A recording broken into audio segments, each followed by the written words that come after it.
What just dive right into the feedback? Relying exclusively on extreme individual anecdotes to characterize the motives of an entire population leaves the overarching argument vulnerable to immediate logical dismissal. Yeah, it really does. So a key theme running through this material seems to be the creator's focus on highly specific, deeply intense personal interactions to make a much broader geopolitical point. Right, like spending all that time recounting Yahya Sinwar receiving life-saving medical treatment for a brain tumor in an Israeli prison. Exact. Only to later orchestrate the October 7th attacks. And that narrative is immediately paired with a deeply unsettling reaction from a mother in a hospital. The one where she explicitly states she would rather see her newly treated child become a martyr. Yes. Rather than express any gratitude to the medical staff who just saved his life. The text uses these two highly charged, visceral events as the foundational pillars for its thesis about the cultural mindset of an entire region. Which is an incredibly heavy way to anchor the piece. Is the connection between these individual anecdotes and the broader cultural mindset fully established in the material, or is that an area to potentially bolster? Because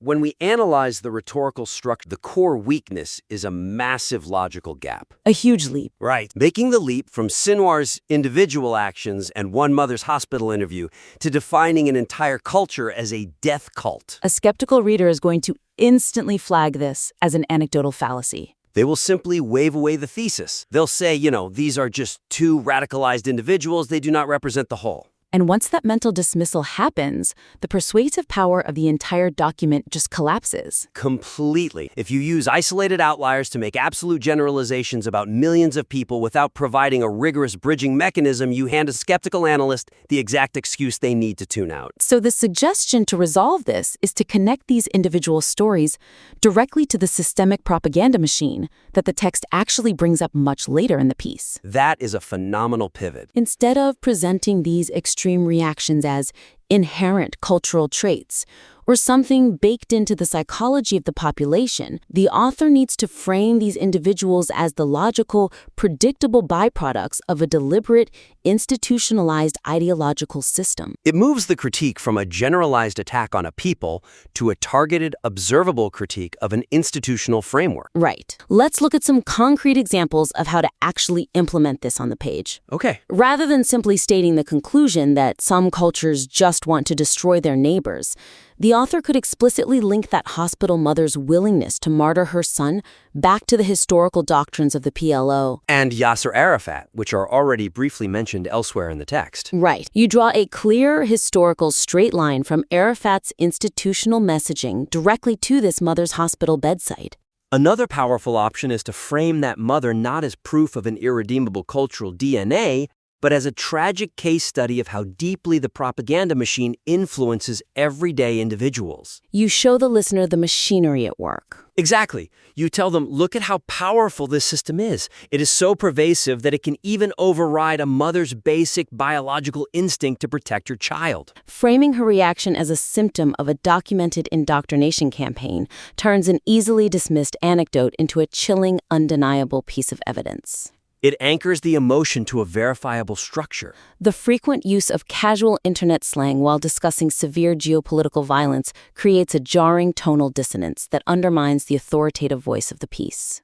Okay, so what I really like about this part is the undeniable passion and the vivid, raw energy of the delivery. The creator clearly cares deeply about the subject. Yeah, the conversational energy is definitely a strength. It keeps the text moving and prevents it from feeling like a sterile academic lecture. That makes sense. But could the evidence also support a different conclusion, like the possibility that casual phrasing actually distances the reader from the gravity of the argument? Oh, absolutely. The primary weakness we are looking at here is a severe clash in vocabulary. We have phrases like cap, tweaking out, big daddy, and dapping you up.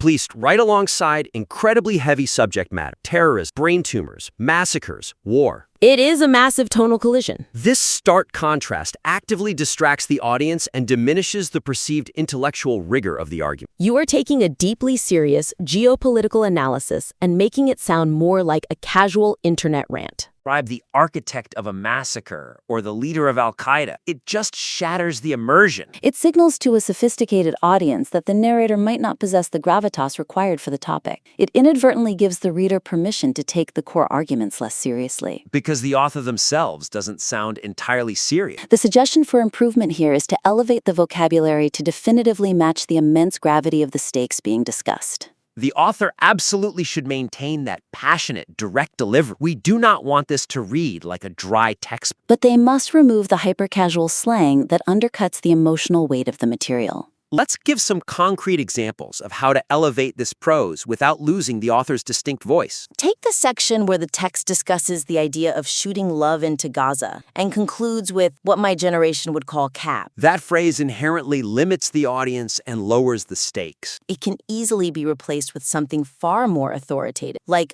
a fundamental deception. Or a blatant falsehood. It keeps the accusatory energy but upgrades the intellectual weight. Because deception implies intent and malice, whereas cap just implies someone is lying on the internet. Similarly, instead of describing Yahya Sinwar in his prison cell as tweaking out, the author could describe him as exhibiting severe, undeniable neurological deterioration. That subtle shift is incredibly important. Tweaking out implies erratic, almost comical behavior. Describing it as a severe neurological deterioration highlights the cold, clinical reality of a man whose life was saved by the exact people he later attacked. Which strengthens the author's original point. And when discussing Osama bin Laden, praising the cause, rather than saying he was bigging you up or dapping you up, the text could read, openly endorsing and forming ideological alliances. These shifts in vocabulary fundamentally transform the piece from a casual commentary into a commanding essay. It forces even a skeptical audience to engage with its premises seriously. Burying the most universally observable phenomenon,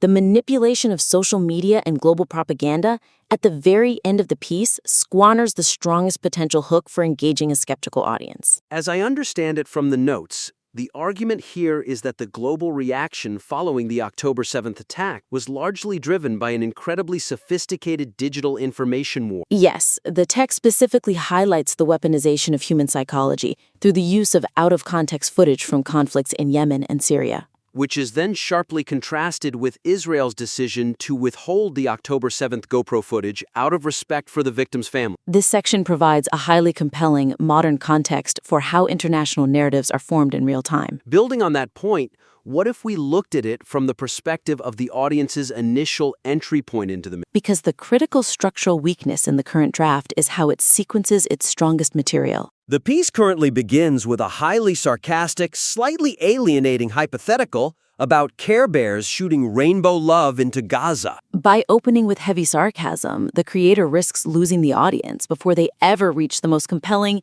empirically observable argument in the entire text. That powerful insight about how human psychology is actively played on social media is hidden at the very finish line. Sarcasm is an incredibly tricky tool when trying to persuade an unconvinced listener. It establishes a sneering tone before the author has actually earned the right to sneer. If a neutral listener tunes out during the Care Bear metaphor because they find it dismissive, they miss the absolute strongest part of the analysis. The current structure demands that the reader wade through sarcasm and localized anecdotes before finally arriving at the universally recognizable phenomenon of digital propaganda. You are asking the reader to trust you through the murky, emotional stuff before giving them the hard, undeniable reality. The structural suggestion here is to invert the flow of the piece entirely. The author needs to open directly with the mechanics of the digital propaganda war. By establishing these immediate, relatable stakes right at the top, it explains exactly why the world reacted the way it did on October 8th. Once that global context is established, once you have hooked the audience by talking about the media manipulation they are actively seeing on their own phone, the author can then use the historical, individual anecdotes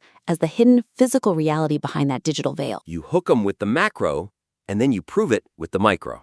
Let's look at concrete examples of these structural rearrangements. One highly effective way to do this is to take that final paragraph, the one explaining how the propagandists know human psychology and share videos from Yemen or Syria, and move it to the very first minute of the script. Use it as an immediate striking hook. You start by pulling back the curtain on the information war everyone is currently experiencing on their own social media. You say, before we look at the history, let's look at your feed. From there, you transition from this global digital illusion into the physical reality on the ground. For instance, you could use a transitional phrase like, while social media presents one highly curated narrative, the stark, hidden truth on the ground tells a very different story. And only then do you introduce the Yahya Sinwar prison hospital story. What that does is create a powerful narrative funnel. It pulls the audience in with a broad, relatable truth about media manipulation. It builds trust through that shared observation. The listener thinks, yes, I hate being manipulated by algorithms. I agree with this premise. And then, once that trust is established, the piece narrows their focus down to the highly specific, shocking historical anecdotes that cement the overarching thesis. It completely changes the experience of consuming the piece. The listener goes from feeling lectured at with sarcasm to feeling like they are uncovering a global deception alongside the author. And that is the hallmark of truly persuasive geopolitical writing. To quickly recap the main points of our critique today, first, to close the logical gaps in the argument, ensure you are logically anchoring extreme individual anecdotes directly to the systemic propaganda machine. Frame the hospital mother and the actions of specific individuals as the predictable products of institutional indoctrination. Second, elevate the vocabulary to definitively match the immense gravity of the subject matter. Maintain the passionate delivery, but remove the hyper-casual internet slang to maintain the intellectual rigor of the piece. And finally, restructure the piece to lead with the powerful, universally observable social media propaganda hook, rather than bearing it at the end. Use that macro analysis of digital deception as a lens through which the rest of the micro-historical anecdotes can be viewed. We invite the listener to implement these structural and tonal shifts, as they will dramatically maximize the overall impact of the piece. We warmly encourage you to submit your revised work back in for a follow-up critique.